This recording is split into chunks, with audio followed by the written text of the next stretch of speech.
요한복음 19장 28절에서 30절까지 말씀입니다. 우리 석절 말씀인데요, 우리 같이 읽도록 하겠습니다. 19장 28절부터 30절까지 말씀입니다. 함께 읽습니다. 시작. 예수께서 모든 일이 이미 이루어진 줄 아시고 성경을 응하게 하려 하사 신포도주가 가득히 담긴 그릇이 있는지라. 사람들이 신포도주를 적신 해면을 읍술초에 메어 예수의 입에 대니 예수께서 신포도주를 받으신 후에 이르시되 다 이루었다 하시고 머리를 숙이니 영혼이 떠나 가시더라. 아멘. 예수님의 삶과 사역을 기록한 책이 사복음서입니다. 마태, 마가, 누가, 요한, 예수님의 사역을 기록하고 있습니다. 자, 근데 우리가 마태, 마가, 누가, 요한복음을 보면 어떤 특징을 발견할 수 있냐 하면 예수님의 삶 전체가, 사역 전체가 예수님의 죽음에 초점이 맞추어져 있습니다. 그러니까 죽음을 향해 달려가시는 예수님의 삶, 죽음을 향해 달려가시는 예수님의 사역, 이렇게 우리가 정리할 수가 있습니다. 자, 그러니까 예수님은 이 땅에 죽으러 오신 거예요. 자, 근데 오늘 본문은 예수님께서 숨을 거두시기 전에 주님은 이 땅에 죽으러 오셨는데 죽기 직전에 우리 주님이 하신 마지막 말씀을 오늘 본문이 기록하고 있는데요. 자, 예수님이 십자가에 달리신 후에 7번 말씀을 하십니다. 그래서 가상칠언, 십자가의 7언, 7 말씀, 이런 표현을 우리가 많이 쓰는데 그 7 말씀 가운데에서도 가장 마지막, 숨이 떨어지기 전에 하신 가장 마지막 말씀이 바로 오늘 본문에 있습니다. 다 이루었다. 다 이루었다. 이 다 이루었다라는 말은 여러 가지 의미를 가지고 있는데요. 물건을 사고 값을 다 지불했다. 달리기 시합에서 끝까지 다 완주했다라는 의미도 있고요. 자, 주인이 종에게 뭘 시켰습니다. 너 이거 해라. 자, 근데 주인이 그 일을 다 완수했습니다. 그리고 주인에게 돌아와서 주인님이 저에게 맡긴 일을 제가 다 완수했습니다. 자, 그때 쓰는 단어가 다 이루었다라고 하는 단어입니다. 여러분, 예수님이 이 땅에 오실 때 하나님께서 예수님에게 맡기신 일은 무엇이었을까요? 자, 예수님은 어떤 일을 다 마치셨길래 숨을 거두기 전에 아버지, 저에게 맡겨주신 이 일을 제가 다 완수했습니다. 우리 주님이 십자가에서 선포했던 다 이루었다. 여러분, 이 말의 의미는 무엇일까요? 주님은 무엇을 다 이루셨을까요? 자, 이 대답을 저희가 하기 위해서 창세기로 돌아가 보아야 되겠습니다. 하나님이 에덴 동산을 지으시고 아담과 하와를 그곳에 두셨습니다. 주셨어요. 누리라고. 자, 그런데 아담과 하와가 불순종했어요.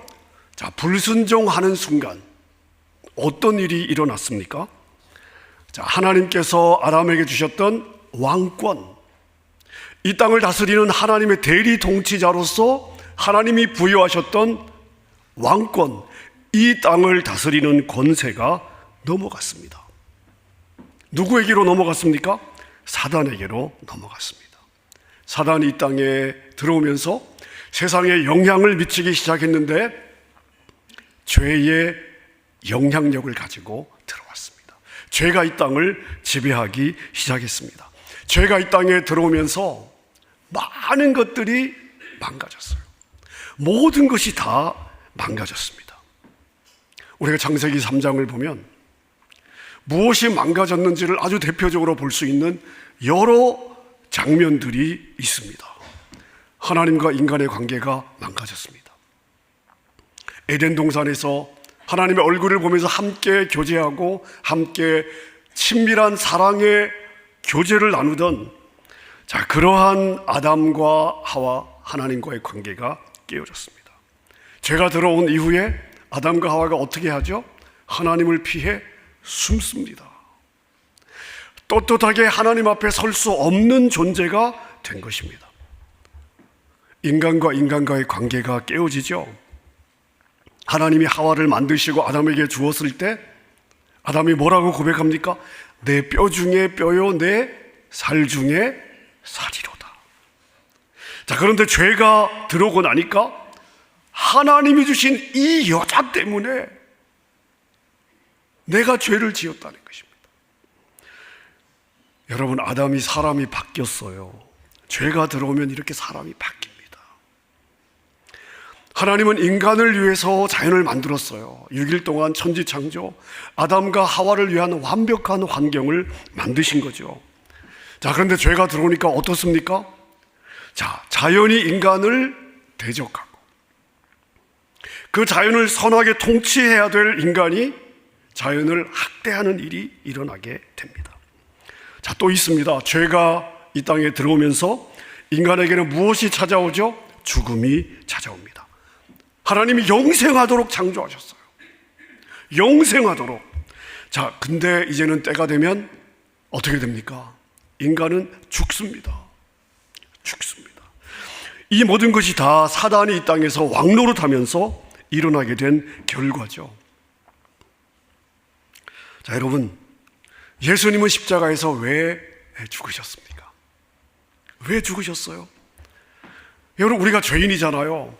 죄에 오염된 채로 태어납니다. 그리고 오염된 채로 살아갑니다. 하나님의 형상대로 지음을 받았지만 죄에 이끌려 우리의 본성을 따라 살아가는 거 아닙니까? 자, 죄인은 죄의 대가를 지불해야 되죠. 빚을 진 것입니다. 여러분, 갚기 전에는 그 빚에 매일 수밖에 없습니다. 자, 이게 바로 사단에게 매일 수밖에 없었던 우리의 운명이었습니다. 사단에게 매일 수밖에 없었던, 사단의 통치를 받을 수밖에 없었던, 사단의 영향력 아래 살아갈 수밖에 없었던 우리의 운명이었습니다. 자, 그런데 예수님께서 그 죄의 대가를, 우리가 지불해야 될 죄의 대가를 지불해 주신 거예요. 다 이루었다. 이 말씀 안에는 다 갚았다는 것입니다. 더 이상 빚이 없다, 매일 것이 없다라고 하는 선포가 되는 거죠. 그래서 우리의 구원을 다른 말로 구속이라고 이야기를 합니다. 구속. 이 구속은 누구를 이렇게 매는 구속이 아니고요, 여기서 쓰이는 한자어 구속은 노예를 값을 지불하고 샀다는 거예요. 사단에게 매였던 인생들을 그 사단에게 값을 지불하고 예수님께서 자기의 것으로 샀다는 것입니다. 예수님께서 사단에게 갚아야 될 우리의 빚을 다 갚아주셨습니다. 우리를 자유자로 만들어 주신 거예요. 저와 여러분들은 해방된 줄로 믿습니다. 여러분, 이제 우리는 자유자예요. 죄의 영향력으로부터 해방이 되었습니다. 더 이상 죄가 우리를 주장하지 않도록 우리는 해방된 줄로 믿습니다. 여러분, 그렇다면 우리가 이것을 믿는다면 예수님이 다 이루어 주셨어요. 과거형입니다. 다 이루어 주셨습니다. 자, 그렇다면 우리의 삶에는 어떤 변화가 있어야 되겠습니까? 주님이 다 이루어 주셨다면, 우리의 죄의 빚을 다 갚아 주셨다면, 우리가 더 이상 사단의 영향력 아래 살 이유가 없는 존재가 되었다면 우리의 삶에 어떤 변화가 있어야 될까요? 죄가 들어오면서 망가졌던 것들이 우리의 삶에서 회복되는 역사가 있어야 되는 것입니다. 사단이 우리를 묶고 있었던 죄의 이 영향력, 죽음에서 우리가 자유하게 되었습니다. 영생하는 복을 받은 거예요. 또 하나님과의 막힌 담이 무너졌습니다. 이제는 하나님과 자유롭게 교제할 수 있는 길이 열린 것이죠. 자, 그래서 히브리서를 보면 우리 사도가 우리에게 뭐라고 권면합니까? 확신을 가지고 담대함으로, 여러분 이것을 우리말로 표현하면 좀 뻔뻔해져라, 배짱을 가지고 하나님의 의자는 어떤 보좌예요? 은혜의 보좌이므로 담대하게 나아가라. 하나님의 얼굴을 대면할 수 있는, 더 이상 하나님 숨을 필요 없이 하나님 앞에 나아갈 수 있는 존재가 되었습니다. 하나님이 더 이상 두려운 존재가 아니라 하나님과 친밀한 교제를 나눌 수 있도록 만들어 주셨어요. 여러분, 제가 들으면서 아담의 반응을 보십시오. 사람이 바뀌잖아요. 내 뼈 중에 뼈요 내 살 중에 살이로다. 이게 정상이죠. 자, 근데 하나님이 만들어주신 이 여자 때문에, 자, 여러분, 이러했던 우리가 이제는 이러한 나의 자아와 이기적인 욕심들을 십자가에 못 박을 수 있는 은혜가 주어졌습니다. 골로새서 1장 20절부터 22절에 보면 바울 사도가 이렇게 정리하고 있습니다. 이 모든 것들을 이렇게 정리하고 있는데 우리 같이 한번 읽어보겠습니다. 세번역 성경입니다. 읽어보겠습니다. 시작.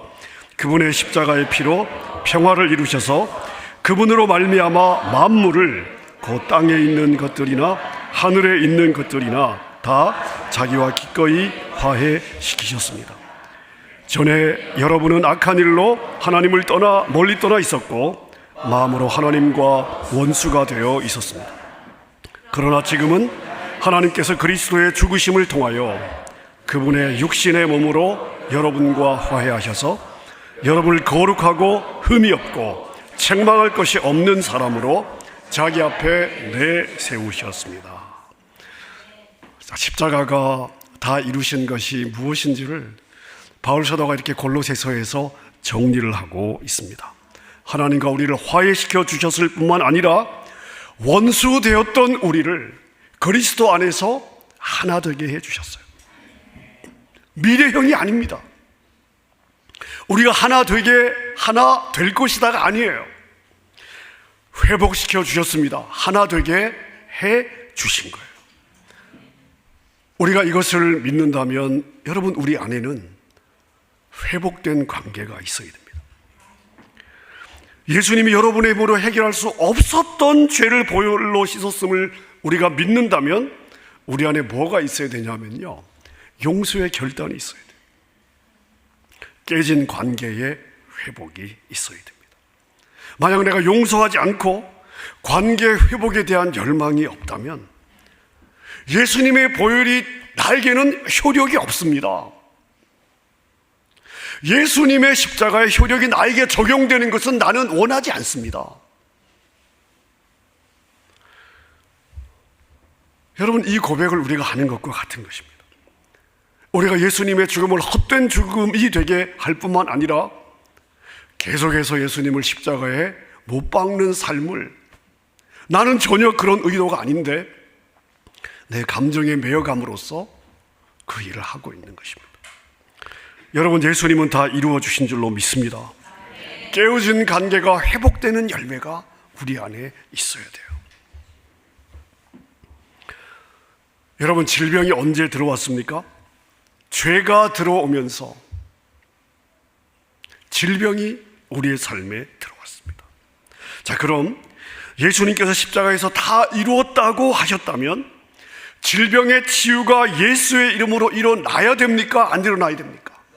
일어나야 돼요. 일어나야 정상입니다. 여러분, 이 기대가 있어야 정상입니다.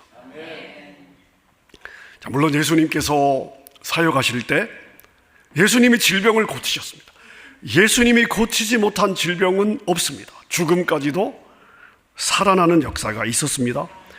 하지만 예수님께서 모든 질병을 다 고치신 것은 아니에요. 다 고치실 수 있었지만 모든 병자가 다 고침받은 것은 아닙니다. 자, 그러나 예수님이 다 이루었다고 하셨다면 죄가 가져온 육신의 질병에도 똑같이 적용되어야만 그게 보혈의 능력이다. 저는 그렇게 믿습니다. 베드로전서 2장 24절에 보니까, 여러분, 이건 제가 우리 성도님들 가운데 투병하시는 성도님들을 위해 기도할 때마다 제가 붙잡고 기도하는 말씀입니다. 베드로전서 2장 24절에 보니까 그가 채찍에 맞음으로 너희는 나음을 얻었도다. 말씀이 선포하고 있습니다. 그가 몸에 채찍을 맞았어요. 여러분, 말로만 모욕을 받은 것이 아닙니다. 말로만 난도질을 당한 것이 아니에요. 그가 채찍에, 예수님이 그 몸에 채찍을 맞았는데 성경은 뭐라고 말씀하고 있습니까? 그가 채찍에 맞음으로 너희는 나음을 입었도다. 너희는 나음을 입었도다. 선포하고 있습니다. 저는 우리 모두에게 이러한 믿음과 기대가 있었으면 좋겠습니다. 여러분, 예수님은 십자가에서 다 이루었다고 선포하고 있습니다. 사단의 권세를, 사단에게 넘어갔던 이 땅에 대한 통치권을 예수님이 가져오셨어요. 그리고 다시 우리에게 주셨습니다. 이제 우리가 나의 삶의 영역에서 하나님의 대리 통치자로 살아낼 수 있는 권세가 있습니다. 하나님의 친밀한 교제를 누려야 되는 거예요. 여러분, 그리고 이웃을 향한 사랑의 섬김 실천이 있어야 됩니다. 회복과 치유의 역사에 대한 기대와 믿음과 역사를 경험하며 살아가야 되는 것입니다. 여러분, 이것이 그리스도의 십자가를 믿는 우리의 삶의 믿음의 열매라고 믿습니다. 여러분, 우리가 예수님을 믿는다고 고백할 때 아무 역사가 일어나지 않습니다. 자, 그런데 믿고 걸어가면 그 여정의 역사가 일어나는 거예요. 걸어가야 돼요. 믿음으로 걸어가면 되는 것입니다. 아무것도 보이지 않습니다. 아무 변화가 없습니다. 자, 그런데 믿음으로 걸어가면 그 여정에 믿음의 역사, 믿는 역사가 일어나는 줄로 믿습니다. 여러분의 삶의 이 믿음의 역사, 예수님이 다 이루어 주신 것을 누리는 은혜, 이 믿음의 열매, 십자가의 열매가 여러분의 삶의 것이 될 수 있기를 우리 주님의 이름으로 축원합니다.